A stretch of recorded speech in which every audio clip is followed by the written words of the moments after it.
Such a super time of the year. This might be hard to believe, but a decade ago, Marge Schott was absolutely charming.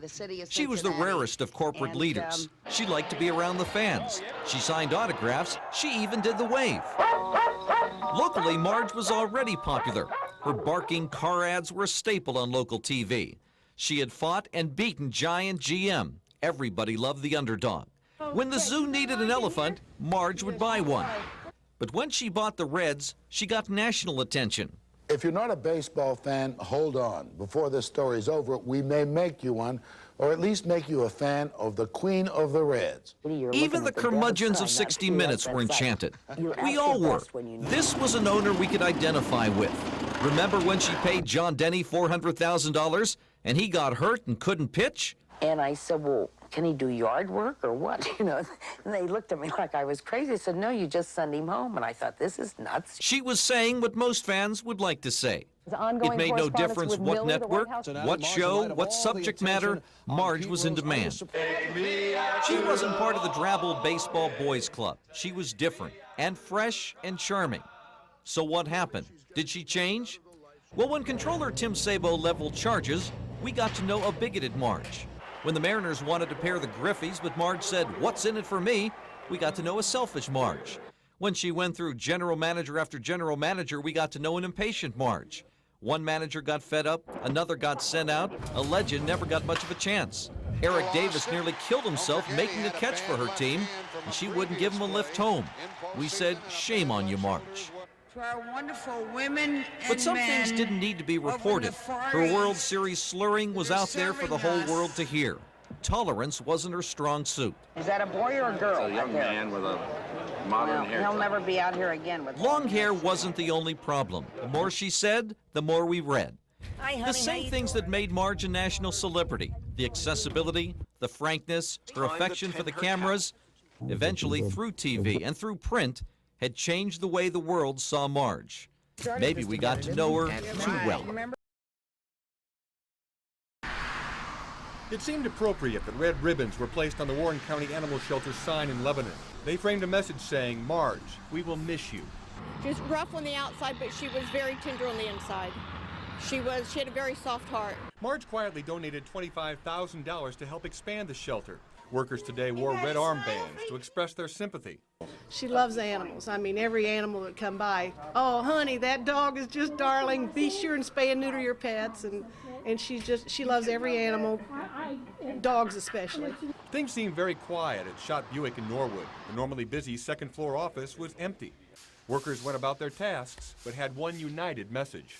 To send our condolences to the Schott family and the Unaware family, and to let them know that they're in our prayers, and the employees are mourning.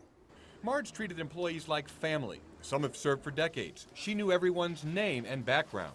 She wanted to know what was going on, if they had a baby or whatever it may be. She wanted to know. She was involved in their personal lives.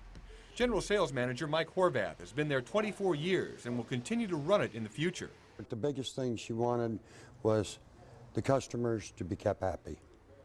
Give them more than what they expected to get when they came here.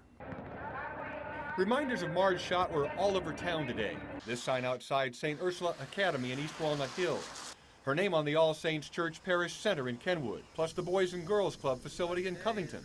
It's the loss of a benefactor, but more importantly, the loss of someone who cared about young people and wanted to just find ways to improve their lives. Marge never forgot what it was like to be a kid and gave $250,000 to remodel that Covington Center.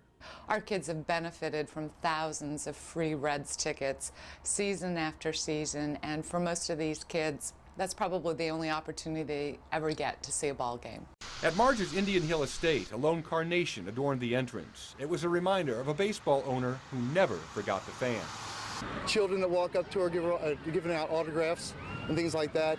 It just shows us that how much she was involved with the team as well as the community. Marge Schott believed in institutions that developed character in young people. Marge is probably the most misunderstood woman in the United States. This woman's got a heart as big as gold. I mean, I've seen her make million-dollar checks out for charities without batting an eye. She has a true compassion. St. Ursula Academy was on Marge's charitable list. I think Marge has been our most generous benefactor. So is the Dan Beard Council of the Boy Scouts. Marge has been phenomenally important. And don't forget the Vanishing Giants exhibit at the Cincinnati Zoo. We wouldn't have been able to build this facility without Marge. The new classroom building at St. Ursula Academy was built with a $1 million Schott donation. It prominently carries her name. Marge believed in St. Ursula. She believed in Catholic education for women, and she believed that Catholic education helped develop character formation, and that these young women could be leaders and help make a difference in the worlds of tomorrow. Schott's $1 million contribution helped the Boy Scouts build an 18-acre lake at Camp Friedlander. All of our scouts have benefited from Marge's benevolence. I think the thing I enjoy the most is to deal with the general public, to try and make people happy.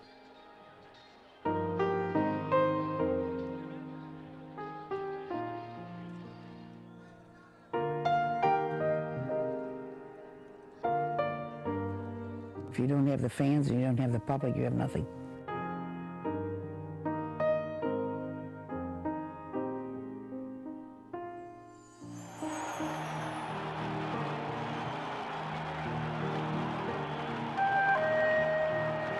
We're going to walk the whole field, okay? Then we're going to go sit in the dugout. Stay with shots. Here we go. Hey, you ever been on the AstroTurf? Go see what the AstroTurf is like.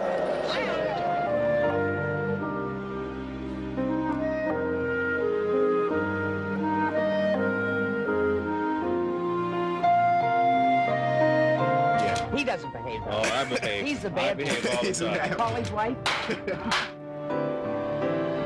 But, you know, it's the everyday guy who's important. Yeah. You're important to them. I hope so, because that means a lot to me.